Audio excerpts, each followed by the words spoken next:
Varkala ഇടവയിൽ excise സംഘത്തെ കണ്ട് കായലിൽ ചാടിയ യുവാവ് മരിച്ചു. വെട്ടൂർ സ്വദേശി ഷഹാനാണ് മരിച്ചത്. സംഘത്തിലുണ്ടായിരുന്ന 3 പേർ രക്ഷപ്പെട്ടു. ലഹരിയിലായിരുന്ന ഒരാളെ കസ്റ്റഡിയിലെടുക്കുകയും ചെയ്തുവെന്ന് എക്സൈസ്.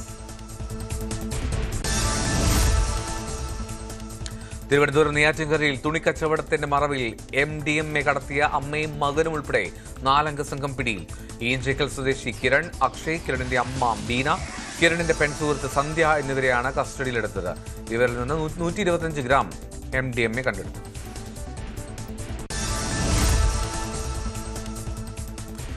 തൊടുപുഴയിൽ വിൽപ്പനയ്ക്കെത്തിച്ച രാസലഹരിയുമായി ഡിവൈഎഫ്ഐ നേതാവ് ഉൾപ്പെടെ 4 പേർ പിടിയിലായി. ഡിവൈഎഫ്ഐ നേതാവ് TS ഷിയാസും സംഘവുമാണ് പോലീസിന്റെ പിടിയിലായത്. ഇവരുടെ പക്കൽ നിന്ന് 18 ഗ്രാം MDMAയും 10 ഗ്രാം ഹൈബ്രിഡ് കഞ്ചാവും പിടിച്ചെടുത്തു.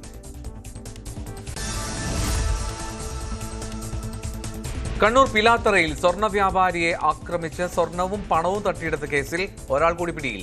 ചൊക്ലി സ്വദേശി അഭിനവാണ് പിടിയിലായത്. ഇതോടെ അറസ്റ്റിലായവരുടെ എണ്ണം 4 ആയി.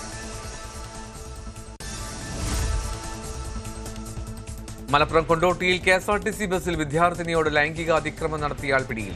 വയനാട് പെരുന്തട്ട സ്വദേശി വിനീത് കുമാറാണ് പിടിയിലായത്.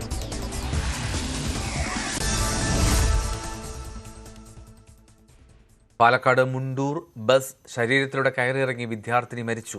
മുണ്ടൂർ യുവക്ഷേത്ര കോളേജിലെ BSc കെമിസ്ട്രി 2ാം വർഷ വിദ്യാർത്ഥിനി ഗൗരി ജി കൃഷ്ണയാണ് മരിച്ചത്.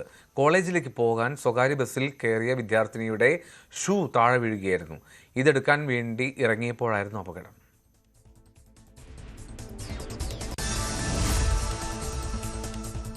കേരള ക്രിക്കറ്റ് ലീഗിന് ആവേശം പകരാൻ ക്രിസ് ഗെയിൽ തിരുവനന്തപുരത്തേക്ക് എത്തുന്നു. കൊച്ചി ബ്ലൂ ടൈഗേഴ്സിന്റെ സഹ ഉടമയായ ഗെയിൽ ഓഗസ്റ്റ് 29-ന് തൃശൂർ ടൈറ്റൻസിനെതിരായിട്ടുള്ള മത്സരം നേരിട്ട് കാണാൻ ഗ്രീൻഫീൽഡ് സ്റ്റേഡിയത്തിലെത്തും.